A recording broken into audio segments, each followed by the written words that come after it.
오늘 하루 이슈의 중심 최경영의 최강 시사. 네, 정부 여당이 주거 현실을 제대로 보지 못했고 정책을 세밀히 만들지 못했습니다. 무한 책임을 느끼며 사죄드립니다. 더불어민주당 이낙연 상임선대위원장이 어제 그동안의 부동산 정책에 대한 정부 여당의 책임을 인정하고 직접 사죄 입장을 밝혔습니다.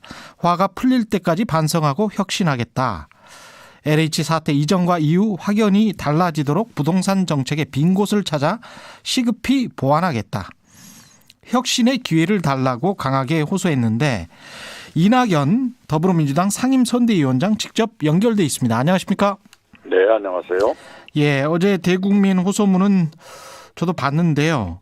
간절하신 거는 같습니다. 근데 약간 좀 늦은 게 아닌가 그런 생각도 듭니다. 예. 네, 대통령의 사과가 있었기 때문에요. 예.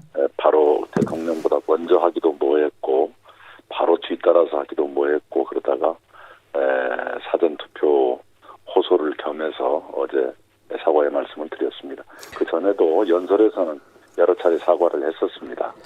예, 근데 이제 핵심은 뭘 잘못했다는 건지 그것을 알고 계신 건지 그것도 좀 궁금하고요. 정부 여당의 정책이 뭐가 잘못됐다는 겁니까? 그동안? 네, 어제 이제 청년 세대 또 신혼 세대들 세입자나 이사하고 싶은 분들 모든 분들이 주택 문제로 겪는 고통을 쭉 설명을 했지요. 예. 네. 그런 결과를 이야기한 것들에 대해서 송구스럽게 생각한다. 그 말씀이죠. 네, 결과적으로 그렇게 집값이 앙등되고 그다음에 전월세값까지 앙등됐으니까 그런 것들에 관해서 송구스럽게 생각한다. 근데 이제 이걸 어떻게 그러면 해보겠다, 고쳐보겠다. 그러니까 LH 사태에 대해서는 발본 세권에서 지금 수사가 진행되고 있지만 엄정한 수사, 철저한 몰수, 그리고 이제 예방을 위한 이해충돌 방지법 등 법제화 이게 있을 거고. 예. 그러나 그것으로 충분치 않고 새로운 주거복지 정책이 필요하다. 기존 주택 정책의 빈 곳을 찾아서 빨리 보완해야겠다. 하면서 어제 이제 하나의 예시로서 청년과 젊은 신혼세대 생애 첫 주택을 갖는 분들에 대한 금융규제 완화, 또 50년 모기지 대출 국가 보증 등등의 대안을 제시한 것이죠. 앞으로도 그런 게 계속 나와야 되죠. 지금 말씀하신 것 중에 50년 만기 모기지 대출 같은 경우는 우리나라가 50년 만기 모기지 대출은 없었죠, 그동안에? 네, 이제까지 30년 있었습니다. 예, 근데 이게 어떤 의미인가요? 50년과 30년은 어떻게 다른 거고 국가보증제라는 것은 뭔지 또 설명을 좀 해 주십시오. 우선 50년 만기가 되면 그 혜택을 입는 분들의 월 상환액이 낮아지죠. 예. 만기가 길어지면. 예. LTV를 70%로 계산을 해서 3억 원짜리 주택을 내가 산다고 했을 때 한 달에 한 20만 원 정도 상환액이 줄어드는 것으로 계산이 나옵니다. 예. 그것은 굉장히 큰 거죠, 젊은 분들한테는. 그리고 이제 국가보증이라는 것은 담보를 요구한다고 했을 때 그걸 국가가 보증하겠다라는 거니까요. 그 주택을 사는 분한테 더 이상의 몫을 요구하지 않겠다라는 뜻이죠. 아, 그러니까 일종의 이제 주택연금 제도하고 좀 약간 비슷하다는 생각도 듭니다. 비슷합니다. 그런데 모기지라는 것은 이제 예. 미국이나 일본에서도 그게 널리 사랑받는 이유는 본인의 부담이 확연하게 낮아지기 때문이죠. 예. 네. 그 주택연금 제도는 영모기지 론이니까 결국은 장년 노년 세대들의 그렇습니다. 네. 현금 창출을 도와주는 것이고 이거 같은 경우는 그러니까 청년 세대들이 그렇습니다. 주택을 마련할 수 있도록 근데 장기적으로 이자를 조금씩 내면서 마련할 수 있도록 도와주겠다 이런 구상이네요. 그렇습니다. 근데 영모기지 그 주택연금제도도 좀 더 확대될 필요가 있습니다. 네네. 예. 네. 말씀이 나왔으니까 말씀드린 겁니다. 네. 그런데 제가 그 부동산 취재를 좀 오래 했는데 관련해서 영모기지론이나 이렇게 50년 만기 대출로 가면 취지는 다 좋은데요. 만약에 부동산 가격이 하락하게 되면 네. 그게 주택 기금이랄지 국가의 공적 부담으로 다가올 수 있는 가능성이 있기 때문에 네. 그 부분에 관해서는 어떻게 생각하십니까? 그게 바로 국가보증제의 심이죠. 예. 그 경우에는 국가가 책임을 져야지요. 아, 그렇게 네네. 되는 거군요. 네네. 예. 그러면 재원 조달에는 문제가 없을까요?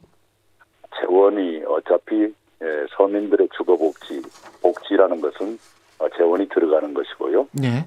필요한 것은 국가가 부담해야 된다. 그런 것을 전제하고 있는 것입니다.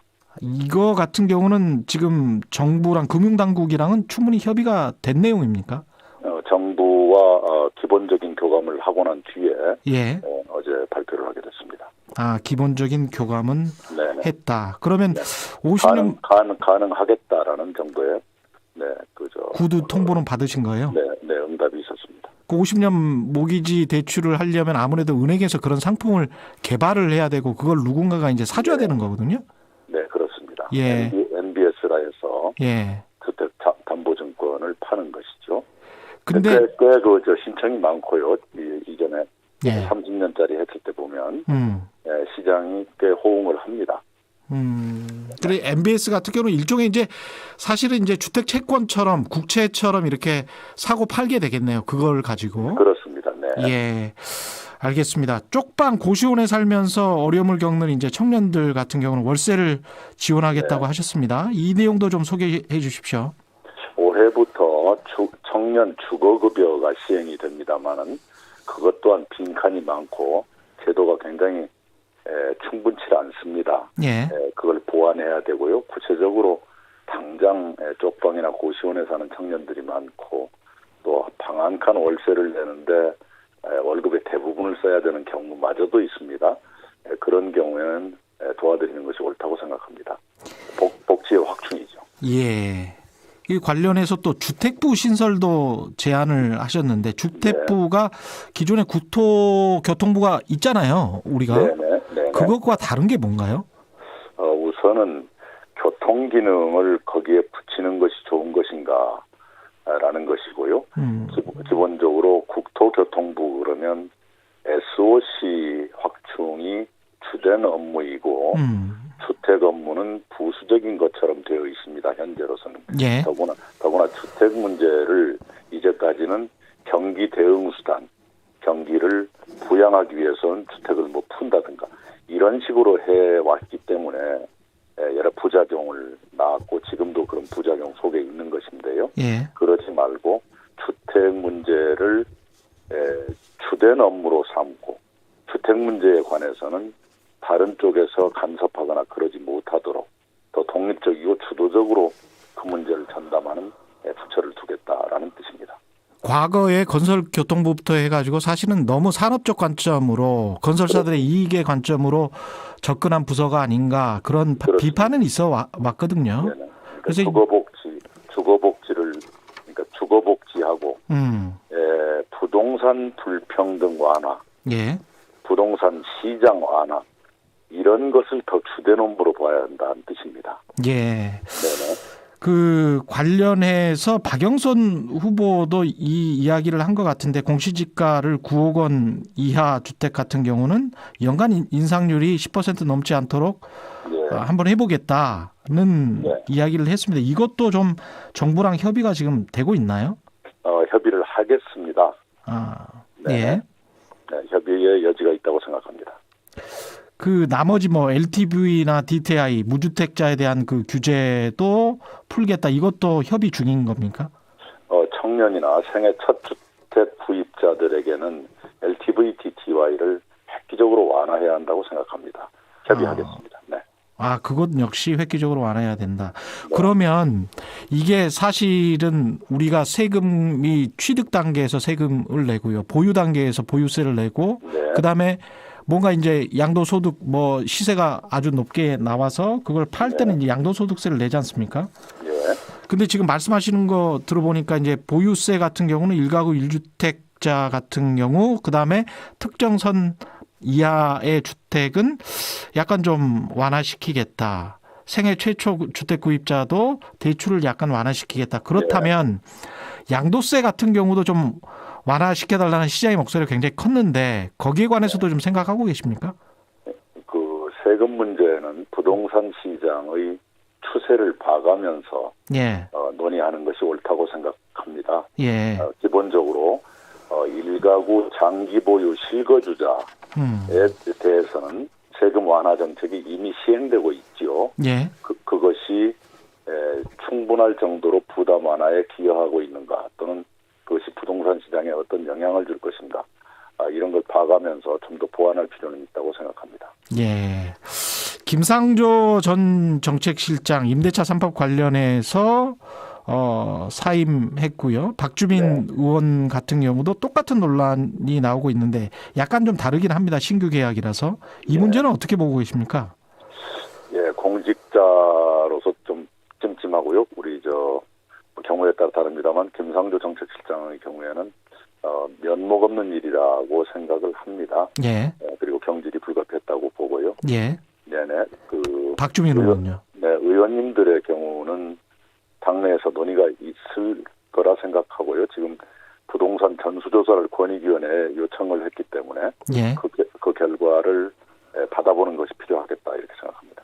당 차원의 어떤 사과랄지 특별한 조치 같은 거는 나오나요? 네, 당 지도부에서 논의를 해주기 바랍니다. 당 지도부에서 논의를 해야 된다. 네. 그제 정부가 발표한 부동산 투기 재발 방지책은 야당 쪽에서는 그렇습니다. 조영 원내대표가 어제 저희 프로그램에 나왔었는데 네. 보여주기식 과잉 입법이다 이렇게 이야기를 하더라고요. 어떻게 보십니까? 이 시기를 놓치면 그런 부동산 투기의 근본적인 방지가 어려워질 겁니다. 또 이 시기를 놓치려고 한다는 것은 대단히 어리석은 일이라고 생각하고요. 예. 위험한 발상이라고 생각합니다. 위험한 발상이다. 네. 입법 관련해서 지금 이해충돌 방지법 같은 경우는 야당의 스탠스가 우리는 좀 세밀하게 조율해야 되지 선거 전에 이렇게 빨리 후다닥 하려고 하느냐. 원칙적으로는 찬성하나 제대로 만드는 게 중요하다. 이런 입장이라고 밝혔는데요. 여기에 관해서 말씀해 주시죠. 어제 조영 원내대표가 이해충돌 방지법을 진작 만들었어야 한다라는 말씀을 하면서 또 속도 조절 얘기를 하던데요. 들으셨군요. 예. 앞뒤가 안 맞는 말씀이지요. 예. 네네. 그런 식으로 속도 조절론 또는 신중하게 하자 이 말 때문에 우리가 8년을 허송해온 것 아닙니까? 예. 네네. 그렇게 해서는 안 된다고 생각하고요. 지금 국민들의 여러 같은 요구에 국회도 응답할 의무가 있다 이렇게 생각합니다. 주 대표는 이제 민주당이 소속 의원 174명 전원에 대해서 국민권익위의 전수조사, 부동산과 관련 전수조사를 요청한 것도 셀프 조사다. 전현희 전 의원이 거기 위원장으로 가 있는데 그게 제대로 되겠느냐 하는 거 보고 우리도 뭐가 나오면 하겠다. 이런 이야기거든요.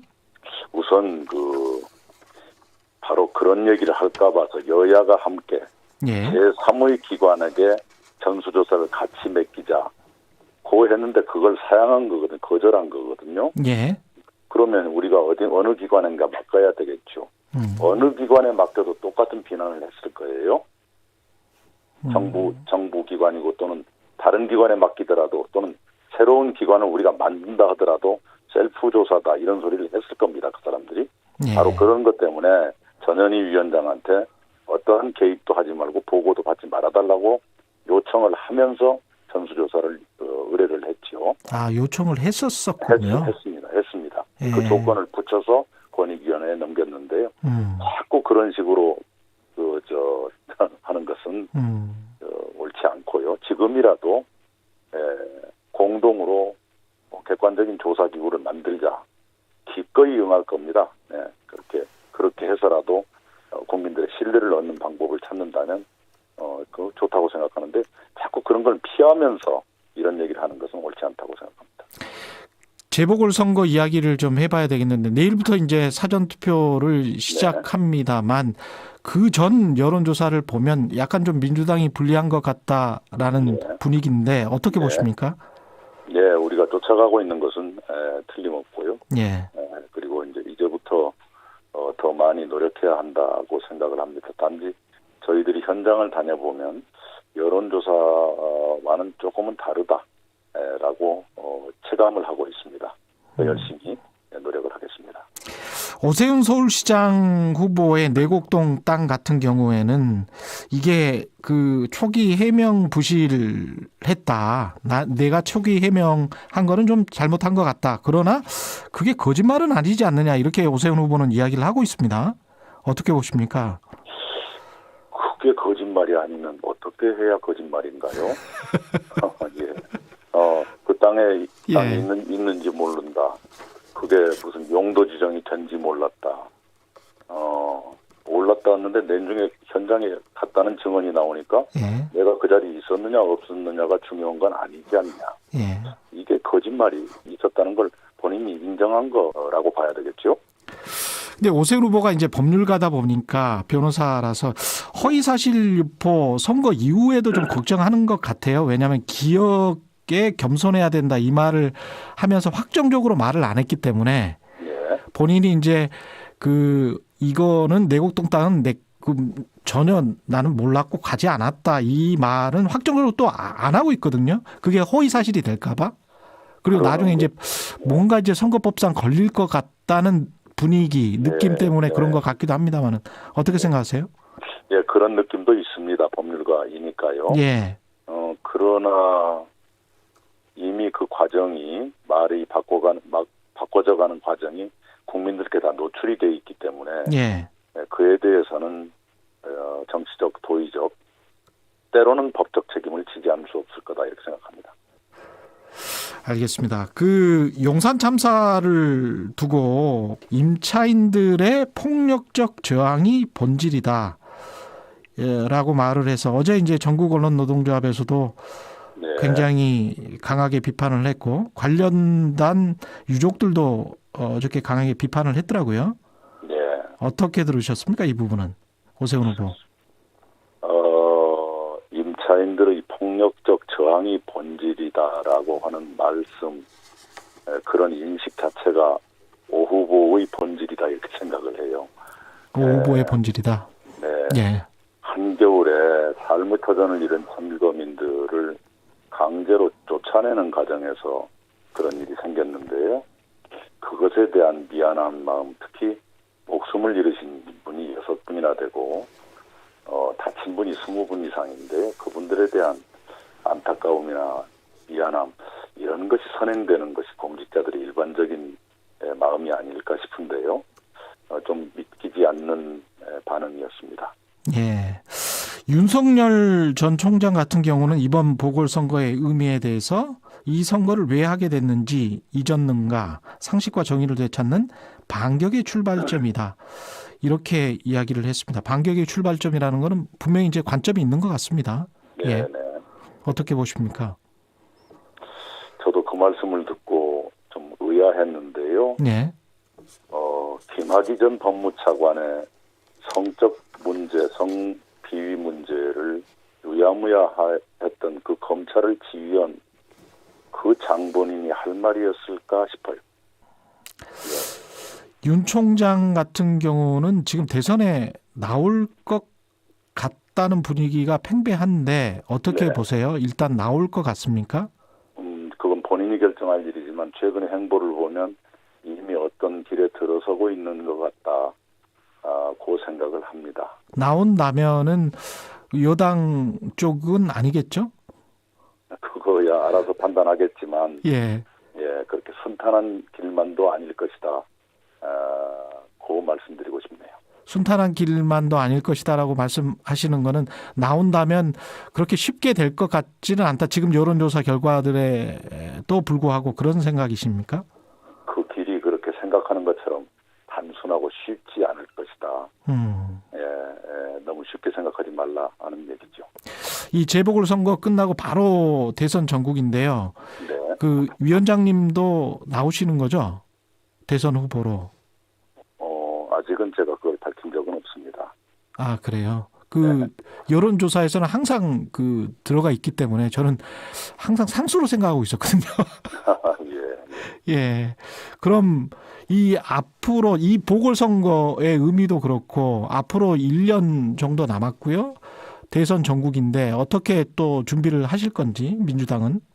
이 4월 7일 재보궐선거가 끝나고 나면 이제 여러 가지 논의가 분출할 가능성이 있겠죠. 예. 내내 함께 지혜를 모아가겠습니다. 시대 정신은 뭐라고 생각하십니까? 앞으로 대선 앞두고. 국가의 책임이 무엇인가, 국민의 삶을 어떻게 보호할 것인가, 넓은 의미의 복지와 복지를 가능케 하는 혁신성장, 예. 이것이 시대 정신이고 시대의 요구일 거라 생각합니다. 네, 알겠습니다. 오늘 말씀 감사합니다. 이낙연 더불어민주당 상임선대위원장이었습니다. 고맙습니다.